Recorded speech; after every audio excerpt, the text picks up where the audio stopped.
2022 में यूएस और चाइना की राइवलरी आर्मी के बारे में नहीं थी। ये सिलिकॉन चिप्स, एआई और इनोवेशन की लड़ाई थी। यहाँ कोई एक विनर नहीं है। हर सुपर पावर की अपनी यूनिक स्ट्रेंथ और वीकनेस है और लीड फील्ड के हिसाब से शिफ्ट होती रहती है। US advanced semiconductor design, generative AI और बायोटेक में डोमिनेट करता है अपने वाइब्रेंट प्राइवेट सेक्टर और वर्ल्ड क्लास यूनिवर्सिटीज की वजह से। चाइना ने इस बीच बहुत तेजी से गैप कम किया है। 5G, इलेक्ट्रिक व्हीकल्स और एआई पेटेंट फाइलिंग में लीड कर रहा है, जो एक स्टेट ड्रिवन मॉडल से पावर्ड है। ये कोई स्प्रिंट नहीं है, बल्कि कई फ्रंट पर एक मैराथन है, जिसमें हर देश अपने हिसाब से रूल्स बदल रहा है। दाव ऊंचे हैं। जो कोई भी टेक्नोलॉजी की अगली जनरेशन को शेप देगा, वो ग्लोबल ट्रेड, सप्लाई चेन और जियोपॉलिटिक्स को इन्फ्लुएंस करेगा। दुनिया देख रही है कि वॉशिंगटन और बीजिंग के आज के डिसीजन कल के टेक्नोलॉजिकल लैंडस्केप को डिफाइन करेंगे। मुकाबला जारी है और नतीजा अभी भी अनसर्टेन है। सेमीकंडक्टर 2023 में यूएस चाइना टेक वॉर का दिल बन गए। स्मार्टफोन से लेकर मिसाइल तक सब कुछ पावर करते हुए यूएस अपनी लीड को बचाने के मकसद से चिप्स एक्ट पास किया और चाइना के कटिंग एज चिप टेक तक पहुंच को ब्लॉक करने के लिए सख्त एक्सपोर्ट कंट्रोल लगाए। चाइना ने रेसिलेंस के साथ जवाब दिया।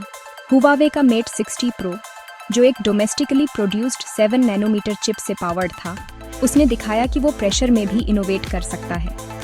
फिर भी यूएस और उसके सहयोगी सबसे एडवांस्ड चिप डिजाइन और मैन्युफैक्चरिंग को कंट्रोल करते हैं, एक पावरफुल ब्लॉक बनाते हैं जो चाइना को दूर रखता है। चाइना अपना सेमीकंडक्टर इकोसिस्टम बना रहा है, लेकिन प्रोग्रेस स्लो और महंगी है। नतीजा, एक स्ट्रेटेजिक गतिरोध, जिसमें दोनों साइड नैनोमीटर और नेशनल रिजॉल्व में एक दूसरे को पछाड़ने की रेस में है। चिप वॉर ने सप्लाई चेन की डुप्लीकेशन को फोर्स किया है और टेक्नोलॉजिकल सेल्फ सफिशिएंसी के लिए डीआरएवी बढ़ा दिए हैं। ये लड़ाई अभी खत्म नहीं हुई है। ये अब एक वॉर ऑफ एट्रिशन है। चाइना का 5G रोल आउट यूएस और यूरोप को पीछे छोड़ गया, जिसमें बड़े पैमाने पर स्टेट इन्वेस्टमेंट और हुआवेई जैसी कंपनियों ने पूरे देश को नेक्स्ट जेन इंफ्रास्ट्रक्चर से भर दिया।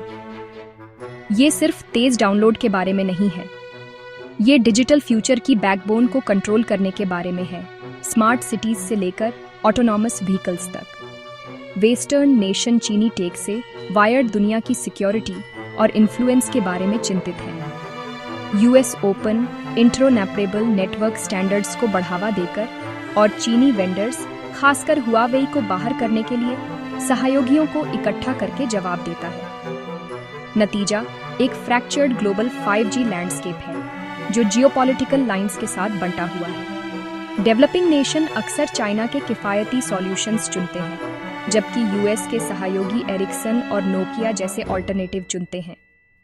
5G की रेस जितनी टेक्नोलॉजी के बारे में है, उतनी ही अलायंस के बारे में भी है।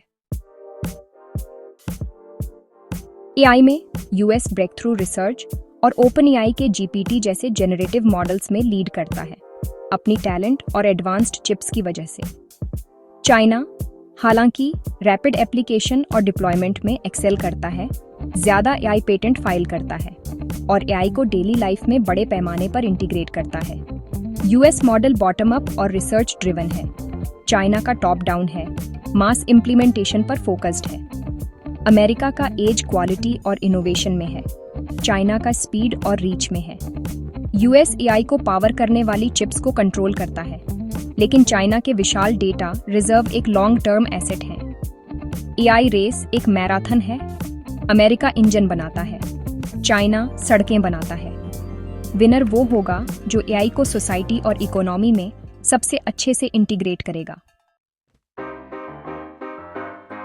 राइवलरी क्वांटम कंप्यूटिंग और बायोटेक तक फैली हुई है, ऐसे फील्ड्स जो सिक्योरिटी, मेडिसिन और इकोनॉमिक पावर को फिर से डिफाइन कर सकते हैं।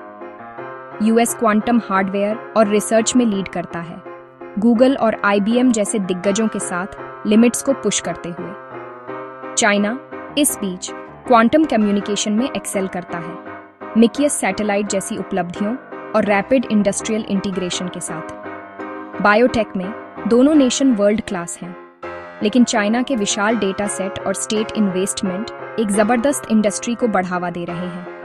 यूएस फाउंडेशनल ब्रेकथ्रू पर फोकस करता है, चाइना स्केलिंग और एप्लीकेशन पर। ये लड़ाइयाँ अभी शुरू ही हुई हैं, लेकिन अभी जो ग्राउंडवर्क बिछाया जा रहा है वो 21वीं सदी के मिड की टेक्नोलॉजीज को शेप देगा। इनोवेशन की अगली लहर ग्लोबल पावर के बैलेंस को तय कर सकती है। चाइना स्पीड सिर्फ तेज मैन्युफैक्चरिंग से ज्यादा है। ये एक स्टेट ड्रिवन सिस्टम है जो रिसर्च को शानदार एफिशिएंसी के साथ मास मार्केट प्रोडक्ट में बदल देता है।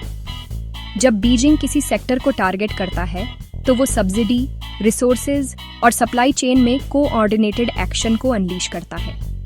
ये टॉप डाउन अप्रोच देरी को कम करता है और रैपिड स्केलिंग को इनेबल करता है, जो slower market driven western model को चुनौती देता है। चाइना प्रोसेस इनोवेशन और इंडस्ट्रियलाइजेशन में एक्सेल करता है, जिससे दूसरे नेशन को अपनी स्ट्रैटेजी को फिर से सोचने पर मजबूर होना पड़ता है। लेकिन स्पीड के साथ रिस्क भी आते हैं, ओवर कैपेसिटी, वेस्ट और कभी-कभी लोअर क्वालिटी।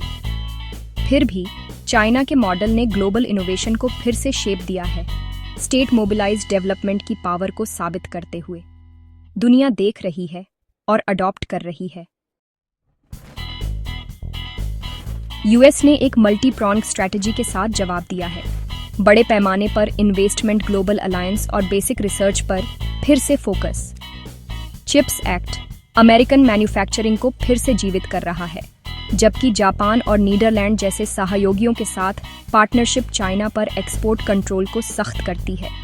यूएस अपने अलायंस के बेजोड़ नेटवर्क का लाभ उठाता है ताकि रेसिलिएंट, फ्रेंड-शोर्ड सप्लाई चेन का निर्माण किया जा सके। उसके यूनिवर्सिटी और प्राइवेट सेक्टर डिस्कवरी के इंजन बने हुए हैं, एआई, क्वांटम और उससे आगे के ब्रेक थ्रू को बढ़ावा देते हुए। अमेरिका का अप्रोच कम कोऑर्डिनेटेड है, लेकिन क्रिएटिविटी और ओपननेस पर पनपता है। लक्ष्य उस इकोसिस्टम को मजबूत करना जिसने यूएस को एक टेक लीडर बनाया, न कि चाइना के मॉडल को कॉपी करना। सक्सेस सस्टेन्ड इन्वेस्टमेंट और ग्लोबल कोऑपरेशन पर निर्भर करेगी। US China tech war global supply chain को तोड़ रहा है, दशकों की हाइपर एफिशिएंट ग्लोबलाइजेशन को खत्म कर रहा है। कंपनियां डिपेंडेंसी के बारे में फिर से सोच रही हैं, कॉस्ट पर रेसिलियंस को प्रायोरिटी दे रही हैं और प्रोडक्शन को वियतनाम और मेक्सिको जैसे नए हब में शिफ्ट कर रही हैं। चाइना की स्टेट बैक्ड ओवर कैपेसिटी सस्ते सामानों से बाजारों को भर देती है, जिससे यूएस, यूरोप और अन्य को टैरिफ और प्रोटेक्शनिस्ट मेजर्स लगाने पड़ते हैं। छोटे नेशन नए इन्वेस्टमेंट से लाभ उठाते हैं, लेकिन साइड चुनने के जोखिमों को नेविगेट करना पड़ता है। नतीजा एक फ्रैगमेंटेड, कम एफिशिएंट ग्लोबल इकोनॉमी जो प्रतिद्वंद्वी ब्लॉकों के आसपास व्यवस्थित है। यह बैड लव लागत बढ़ाता है और क्लाइमेट चेंज और हेल्थ क्राइसिस जैसी ग्लोबल चुनौतियों को जटिल बनाता है। टेक वॉर सिर्फ यूएस चाइना का मुकाबला नहीं है, यह दुनिया के इकोनॉमिक ऑपरेटिंग सिस्टम को फिर से आकार दे रहा है। हर देश अब प्रतिस्पर्धा के एक नए युग में कठिन विकल्प का सामना कर रहा है।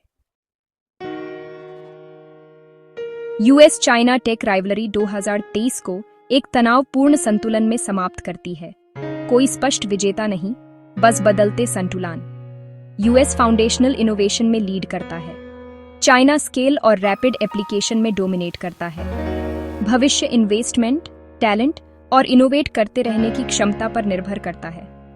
वॉशिंगटन और बीजिंग में पॉलिसी चॉइस न केवल उनके अपने भविष्य को बल्कि दुनिया के भविष्य को भी आकार देंगे। हर जगह के देशों को अपनी टेक डिपेंडेंसी और अलायंस का फिर से आकलन करना होगा। सीमलेस ग्लोबलाइजेशन का युग खत्म हो गया है। फ्रेंड शोरिंग और इंडस्ट्रियल पॉलिसी नया नॉर्मल है। टेक रेस जीरो सम नहीं है, प्रतिस्पर्धा और सहयोग दोनों के लिए जगह है। दुनिया देख रही है, ये जानते हुए कि परिणाम 21वीं सदी के वैश्विक व्यवस्था के आर्किटेक्चर को परिभाषित करेगा।